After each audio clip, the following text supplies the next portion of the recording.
Hey guys, welcome back. Today is a bit of a range day video. Brought out some stuff to play with this afternoon. Of course, I do have my OpMod Zeus Armasight thermal imager from Optics Planet here, and we're going to use this afternoon to record some cool video. Things like the Salvo 12 on my KSG. Now, last time you guys saw the shotgun, it was black. I sent it back to kel-tec. I've always wanted a flat dark earth KSG. I sent it back to them. They converted it over for me to this color. But also you'll notice that my Salvo 12 is no longer 12 inches in length. It's now 6 inches in length. And what we want to find out this afternoon is just how does that affect the report of the shotgun? Is it still hearing safe? We don't know, but we're going to find out. But we're also going to take a look at the suppressors through the thermal sight to show you just what that looks like. It's actually kind of fun and cool. Another suppressor we brought out is the Recce 7 from Griffin Armament. This is a 30 caliber suppressor. We brought it out with its AK mount. And we're going to shoot this on one of the new Century Arms C39V2 AKs. But we also wanted to show you something that's kind of cool. Now, as suppressors are used, obviously they get hot very, very quickly. We have this FTW wrap that we're going to put over the suppressor so we can show you the differences that this wrap can make when you have direct thread suppressors such as this Recce 7.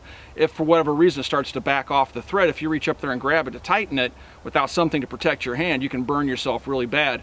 And a lot of folks put these wraps around the suppressors for that reason. They also have another reason we'll demonstrate later in another video. When you're shooting long range and you're shooting suppressed, you can get a mirage off your suppressor, and these can help reduce that mirage. Anyway, let's do some shooting.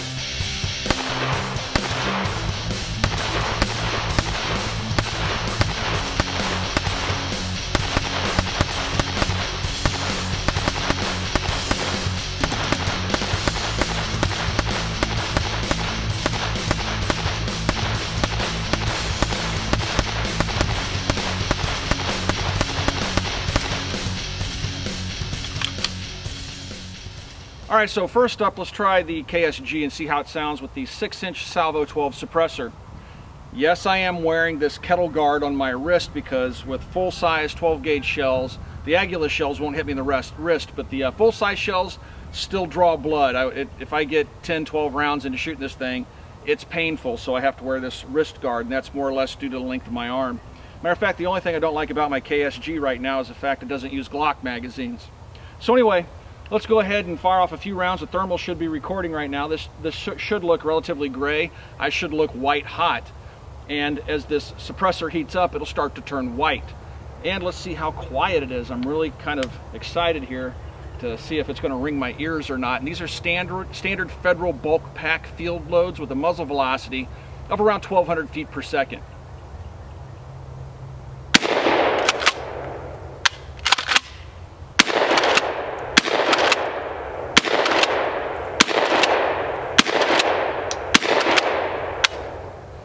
So it's not really ringing my ears. It sounds like more or less I'm getting a lot of sonic boom down range, but it doesn't feel like it's ringing my ears at all. But I'm sure to you guys it pretty much sounds like a shotgun blast.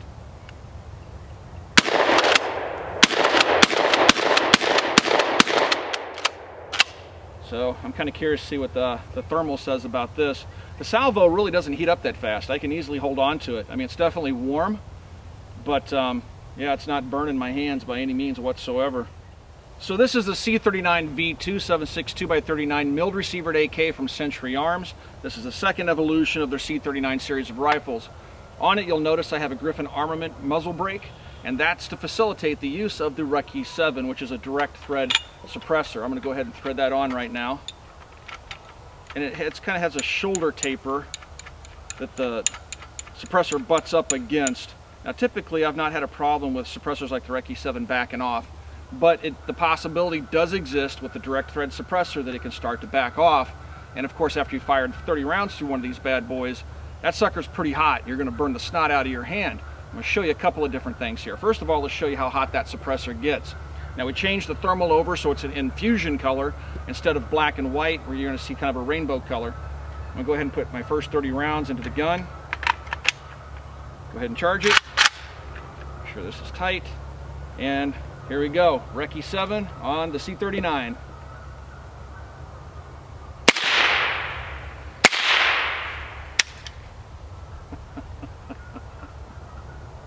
Oh, gotta love it, man. Check that out. Nice little classic stovepipe that looks like the round actually popped out of the magazine. It's a Magpul magazine. I'm not going to blame the gun for this one, because that's kind of an impossible malfunction to get. Let's see if the gun will keep running here.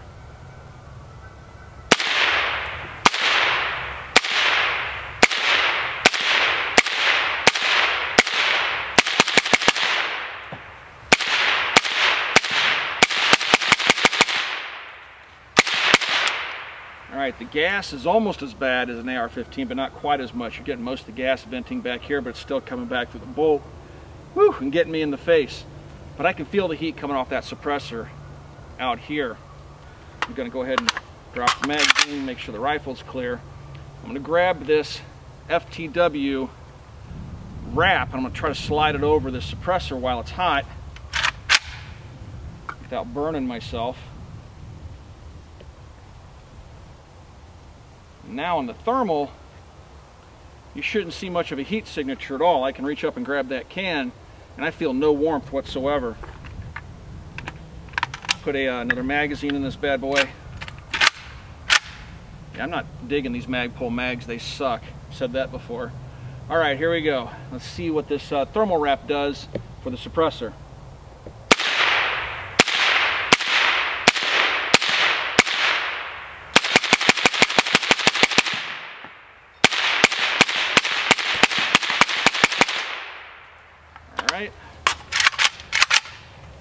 Now, you want to tighten these down. I left it purposely loose so I could easily slide it on without burning myself. It has a string wrap around it. You can tighten it down, cinch it down so it won't move off. Now I'm feeling the heat even coming through the wood handguards right now, and I can grab this comfortably. I mean, that does not feel warm to me at all. I take this off. I can see smoke coming off that suppressor, so it's hot. Definitely a cool device, and if you shoot a lot of direct thread suppressors, you'll probably want to look into getting something like one of these FTW wraps. Definitely a lifesaver. The other thing is a lot of problems I've seen happen in the past on the range is somebody will take a suppressed rifle, lay it on a table, and they're leaving the suppressor off the table hanging off so it can cool, and people walk by and hit it with their arm or something like that. With it being wrapped, you don't have to worry about actually burning yourself or somebody else either when the weapon's not in your control when it's laying on a table or laying up on a rack or something like that.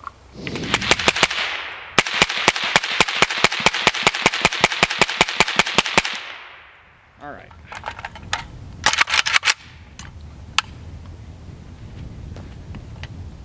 Let's see what we got. All right, so the suppressor wrap is 97 degrees. All right. The handguards are warming up, but they're still not bad, not uncomfortable. They're about 91 degrees, the wooden handguards. The receiver itself, right by the bolt carrier, is 101 degrees. And that gas block is about, well, 275 degrees. All right, so let's go ahead and take the wrap off the suppressor here and see how hot that can is. All right, so right now it's about 566 degrees. If I were to grab that suppressor right now, I would have instant third-degree burns. It'd probably leave flesh on that can. All right, now here's the other downside to running a wrap on a suppressor. When you do that, you're holding all the heat against the suppressor. The heat can't escape. So that heat, since it can't escape, just stays with that suppressor, so the suppressor will heat up faster, and it will retain that heat longer as long as that wrap is on the can. Now, the FTW wrap is rated to 3,000 degrees. That's well beyond the safe operating temperature of any suppressor I know. If you get your suppressor at 3,000 degrees, it's probably going to burst. It's going to blow off the end of the gun. So that wrap can handle an awful lot of heat, but if you're running a wrap, just be sure that you take that sucker off every once in a while, or at least let the gun cool every once in a while, and don't run it as hard as you would without a wrap on the can. I really like the little Salvo 12 on the KSG now that it's only 6 inches in length.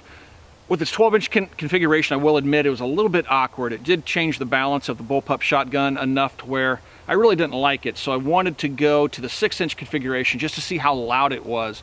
I also have 8-inch rods and 10-inch rods to increase the length past 6 inches if I want to, but right now I'm really kind of liking the 6-inch configuration. Now my ears are already damaged from years and years of shooting and the hearing loss that's associated with that, but from where I stand behind the shotgun with this 6-inch suppressor on here, I really don't feel like it's ringing my ears. It's not hurting me. It doesn't sound loud enough to cause any more hearing damage, which I could be all wet. I'm not telling you guys go out and run your Salvo 12s as 6-inch suppressors and you won't lose your hearing, but for me it's comfortable and I don't feel uncomfortable shooting it that way. Also, I like how it does not negatively affect the balance of the shotgun. You can see I'm standing here holding it with one hand. That little stumpy suppressor on there doesn't change things much at all. So I'm probably just going to wind up leaving it on there, even with standard field loads that are 1,200 feet per second, which means it's breaking the sound barrier. It's really comfortable to shoot with that suppressor in place. Now there's a bunch of garbage downrange. We had some trespassers come out here and mangle the range while we weren't out here one day, and so we had to throw all the garbage off the range, and we threw it over the hill, and well, there it is. But now we have something to shoot at.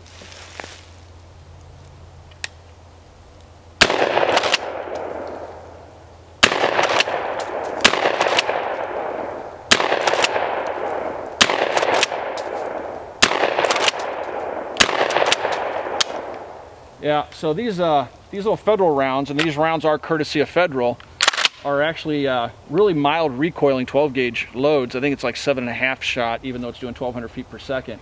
So again, no ringing in my ears.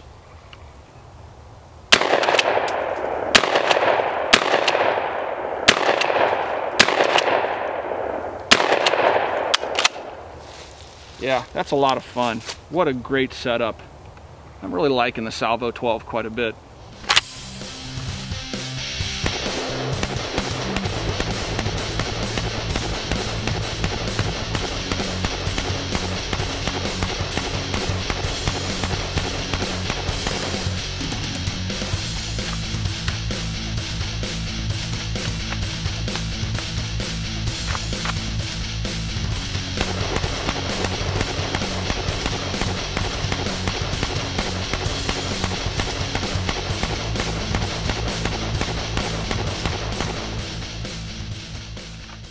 Federal was kind enough to send me some subsonic 12 gauge loads. These are low recoil subsonic target loads. It lists the muzzle velocity at 900 feet per second.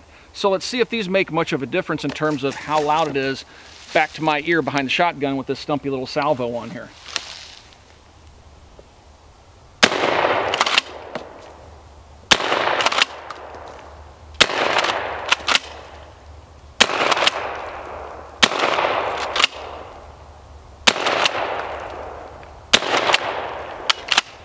All right, so I'm not hearing a whole bunch of difference. It seems like perhaps it may be a little bit quieter, but not a massive difference at all. So I would say that a lot of the report that we're hearing, not a lot of it, but some of it is coming from the fact that the suppressor is so short. The 12-inch version probably would definitely be quieter, but again, it doesn't appear to be ringing my ears at all.